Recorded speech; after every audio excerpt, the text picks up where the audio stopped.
భారతదేశంలో సముద్ర మార్గం లేని ఏకైక రాష్ట్రం తెలంగాణ ఒక్కటే. దాశరథి కృష్ణమాచార్యులు పుట్టిన జిల్లా నిజామాబాదే. మెదక్ జిల్లాల పటాన్ చెరువుల ఇక్రిషాట్ అనే సంస్థను పెట్టింది అమెరికా ప్రభుత్వమే. దేశంలో మూడు దిక్కుల సముద్రం ఉన్న ఏకైక రాష్ట్రం తెలంగాణ రాష్ట్రమే. ఏంది నామకం గట్ల చూస్తున్నారు? ఇవన్నీ శుద్ధ తప్పులేనా? ఈ ముచ్చట్లు నేను చెప్పినవి కాదు, మన సీఎం రేవంత్ రెడ్డి సార్ చెప్పినవి నేను చెప్తున్నా. ఇప్పుడు వాటి గురించి ఎందుకు అంటారా? వాటికి తోడు ఇంకో ఖతర్నాక్ జీకే పాయింట్ యాడ్ చేసిండు. అదేందో మీరే చూడుండ్రి.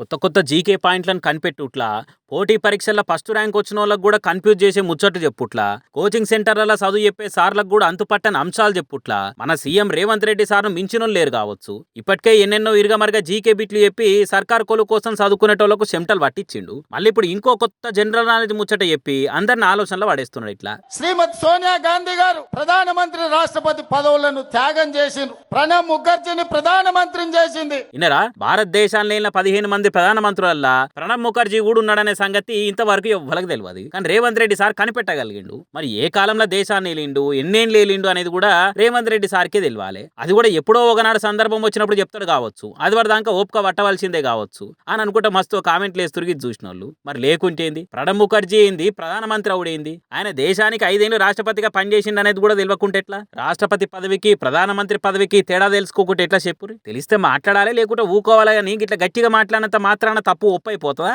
ఏందో ఏమో సీఎం రేవంత్ రెడ్డి చెప్పే ముచ్చట్లు ఇట్లున్నాయి అనుకుంటా ఈ వీడియోలను సోషల్ మీడియాలో సొక్కు చెప్తున్నారు. ఇక ఆ ముచ్చట్లు అట్లుంచితే రాహుల్ గాంధీ, ప్రియాంక గాంధీలు ప్రధానమంత్రిని ముంగడ ధర్నా చేస్తుంటే కర్ణాటక సీఎం సిద్ధరామయ్య, కేరళ సీఎం సతీష్ ఢిల్లీకి పోయి రాహుల్ గాంధీతోని చేయి కలిపి రణం చేశారు. కానీ తెలంగాణ కాంగ్రెస్ పార్టీ సీఎం రేవంత్ రెడ్డి మాత్రము కొడంగల్ల నామకే వాస్తే ర్యాలీ తీసిండు. దాని మీద సోషల్ మీడియాలో తెలంగాణ పబ్లిక్ కామెంట్ల కత్తులు నూడుతున్నారు. మోడీ అంటే అంత భయమా రేవంత్ రెడ్డికి? మోడీ సర్కార్లో ఉన్న ధర్మేంద్ర ప్రధాన్ రాజీనామా చేయాలని కాంగ్రెస్ పార్టీలు ధర్నాలు చేస్తుంటే కాశింత కూడా కన్నెత్తి చూస్తలేడు. దేశం మొత్తం మీద కాంగ్రెస్ ముఖ్యమంత్రులు ఉన్నదే ముగ్గురు. ఆ ముగ్గురు ఇట్లా రేవంత్ రెడ్డి అసంటోళ్ళు మోడీకి భయపడ్డట్టు చేస్తే ఇక కాంగ్రెస్ పార్టీకి బలం ఎక్కడ ఉంటది అని అంటున్నారు. రేవంత్ రెడ్డి తీరు కాంగ్రెస్ పార్టీకి కలిసి వచ్చేటట్టు కాదు, ఇదేదో మోడీ సర్కార్కు సాయం చేసినట్టే ఉన్నదని ఇంకొంతమంది కామెంట్లు పెడుతున్నారు. మరి మోడీ సర్కార్కు వ్యతిరేకంగా రేవంత్ రెడ్డి గట్టి కొట్లాడే రోజులు ఎన్నడొస్తాయో ఏమో చూడాలనుకుంటా చాలా మంది కామెంట్లు పెడుతున్నారు ఇక సోషల్ మీడియాలో.